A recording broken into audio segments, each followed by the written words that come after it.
Creative freedom అది work out అయింది. So అందరూ ముందుకు వచ్చారు కాబట్టి అంటే పర్ఫెక్షన్ హిట్ ప్లాప్ ఇవన్నీ పక్కన పెట్టి కంప్లీట్గా క్రియేటివ్ ఫ్రీడమ్ మీద దృష్టి పెట్టి మీరు సినిమాలు అంతే సార్ అంతేనా?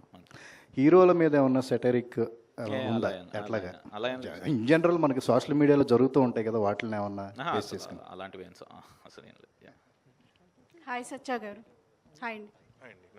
ఇంతకీ మీరు ఎవరో కనుక్కున్నారా? ఇంతకీ నేను ఎవరో అని అడిగారు కదా. ఇంతకీ అదేనండి, అదే సినిమా అండి. నేను కనుక్కోవడమే సినిమా.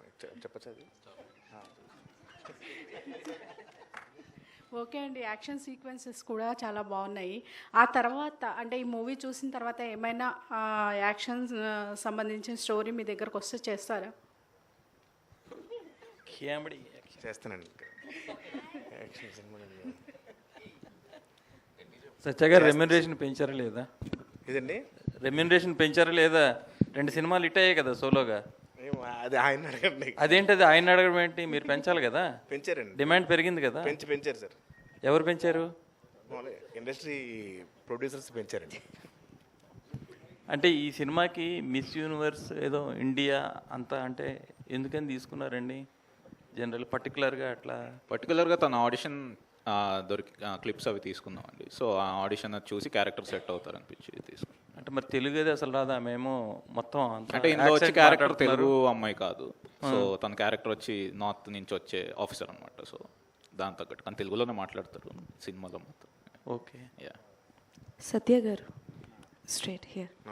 హాయ్ అండి, నమస్తే.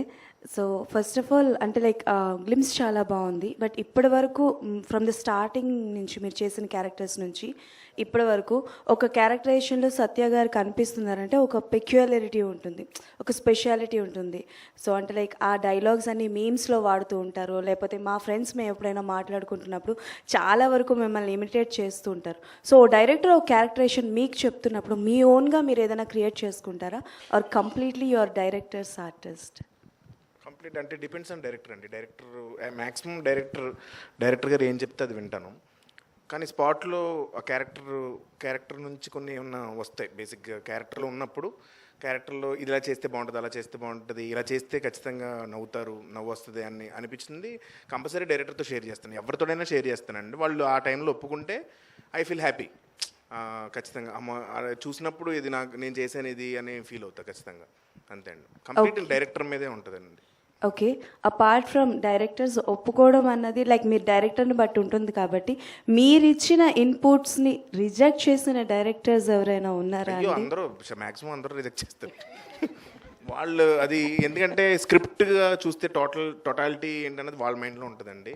నేను వచ్చి 1 సీను 2 సీన్లు 3 సీన్లలో వెళ్ళి ఇలా చేద్దాం అలా చేద్దాం అంటే వాళ్ళకి ఎక్కువ తెలుస్తుంది కాబట్టి so I respect them. Cherry గారు, ఇంతకు ముందు సినిమాలు కంప్లీట్ అయిపోయినాక పబ్లిసిటీ స్టార్ట్ చేశారు. ఈసారి 60% అయింది, మీరు పబ్లిసిటీ స్టార్ట్ చేసేసారు.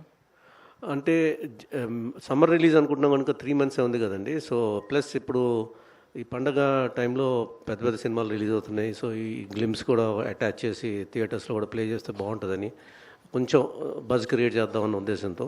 అంటే పబ్లిసిటీ అనేది ఎప్పుడైనా ఏ సినిమా కానీ ఇంపార్టెంట్ అండి. లాస్ట్ టైం ఏంటంటే మత్తు టూలో స్పేస్ రాలేదు మాకు. థియేటర్కల్ రిలీజ్ డేటు ఒకటి మైండ్లో పెట్టుకొని హార్డ్లీ 1 month 20 days ఎంత వచ్చింది. సో కొద్దిగా స్పీడ్గా ఆ షార్ట్ టైంలోనే చేసాము. ఈసారి అలా లేదు కాబట్టి ఇంకా రిలీజ్ డేట్ ఏమన్నా అనుకోలేదు. ప్లస్ ఈ పెద్ద ఫెస్టివల్ అడ్వాంటేజ్ తీసుకుందాం అనే ఉద్దేశంతో చేసామండి. రానా గారు, ఇప్పుడు చాలామంది డైరెక్టర్స్ యూనివర్స్ అని క్రియేట్ చేస్తున్నారు కదా, మీరు కూడా ఏమైనా అట్లా క్రియేట్ చేసి ముందు సినిమాలో క్యారెక్టర్స్ ఏమైనా ఈ సినిమా ఇది స్టాండ్లోనే అంటే అలా ఏమైనా ఉన్నాయా ప్లాన్స్? ఈ క్యారెక్టర్లన్నీ కలిపి అంటే మతవాళ్ళరావు ఉంది కదండి, అది కంటిన్యూ చేసుకుంటాం. ఓకే. 3 ఒకటి ఆ ఫ్రాంచైజ్ అయితే కంటిన్యూ అవుతుందండి. ఇది కాకుండా ఇంకా this is a stand alone movie. This will be no part 2 for this.